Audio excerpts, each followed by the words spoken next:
ആലത്തൂരിൽ അഭിഭാഷകനോട് മോശമായി പെരുമാറിയ സംഭവത്തിൽ മാപ്പ് പറഞ്ഞ എസ്ഐ.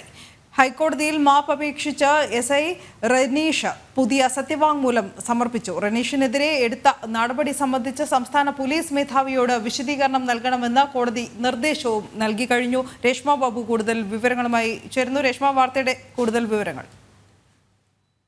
ആലത്തൂരിൽ എസ്ഐ അഭിഭാഷകനോട് മോശമായി പെരുമാറിയ സംഭവം വലിയ രീതിയിൽ ചർച്ചയാവുകയും ഹൈക്കോടതി ഇത് കോടതിയലക്ഷ്യ ഹർജിയായിട്ട് വരികയും ചെയ്തിരുന്നു. തുടർന്ന് ഹൈക്കോടതി വലിയ രീതിയിൽ എസ്ഐക്കെതിരെ വിമർശനം ഉന്നയിച്ച സാഹചര്യം ഉണ്ടായിരുന്നു. കഴിഞ്ഞ തവണ ഈ എസ്ഐ റനീഷ് നൽകിയ സത്യവാങ്മൂലത്തിൽ ഹൈക്കോടതി അതൃപ്തി പ്രകടിപ്പിച്ച സാഹചര്യത്തിലാണ് പുതിയ സത്യവാങ്മൂലം റനീഷ് ഹൈക്കോടതിയിൽ സമർപ്പിച്ചത്. ഒപ്പം തന്നെ നേരിട്ട് ഹാജരാകുകയും ചെയ്തിരുന്നു.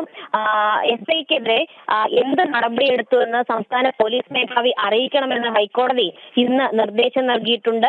ഒപ്പം തന്നെ റനീഷ് നിരുപാധികം ഹൈക്കോടതി മുൻപാകെ മാപ്പ് അപേക്ഷിക്കുകയും ചെയ്തു. കഴിഞ്ഞ തവണ ഇയാൾ പറഞ്ഞത് കോടതി ലക്ഷ്യത്തിന് ആധാരമായിട്ടുള്ള രീതിയിൽ താൻ മോശമായിട്ട് പെരുമാറിയില്ല എന്നുള്ളൊരു നിലപാടായിരുന്നു സ്വീകരിച്ചത്. പക്ഷെ അത് ഹൈക്കോടതി വലിയ രീതിയിൽ വിമർശിക്കുകയും ചെയ്തിരുന്നു. എന്തായാലും കോടതി ലക്ഷ്യ ഹർജി ഹൈക്കോടതി 10 ദിവസത്തിന് ശേഷം പരിഗണിക്കാനായിട്ട് മാറ്റിയിരിക്കുകയാണ്.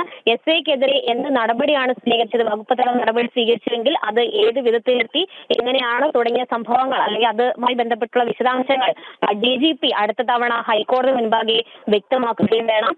ഈ ഒരു സംഭവത്തെ തുടർന്നായിരുന്നു എടാ പോള അടക്കമുള്ള വിളികൾ പോലീസുകാർ ഉപയോഗിക്കുന്നത് എന്നുള്ള രീതിയിൽ പുതിയ മാർഗരേഖ ഇറക്കണമെന്നുള്ളൊരു നിലപാട് കർക്കശമായിട്ട് ഹൈക്കോടതി സ്വീകരിച്ചത്. ആദ്യഘട്ടം മുതലേ ഇത് സംബന്ധിച്ച് DGPക്ക് അടക്കം ഹൈക്കോടതി നിർദ്ദേശം നൽകിയെങ്കിലും പക്ഷേ അത് ഫലവത്തായിട്ടുള്ള രീതിയിൽ അത് ഉപയോഗിച്ചില്ല എന്നതിന്റെ അടിസ്ഥാനത്തിലാണ് ഹൈക്കോടതി വീണ്ടും ഈ മാർഗനിർദ്ദേശങ്ങൾ മുന്നോട്ട് വെച്ചത്. എന്തായാലും നിലവിൽ ഈ DGP എന്ത് നടപടിയാണ് റനീഷിനെതിരെ സ്വീകരിച്ചു എന്നത് അറിയിച്ചതിന് ശേഷം ഈ കോടതി ലക്ഷ്യ ഹർജി സംബന്ധിച്ച് ഹൈക്കോടതി തീരുമാനമെടുക്കും.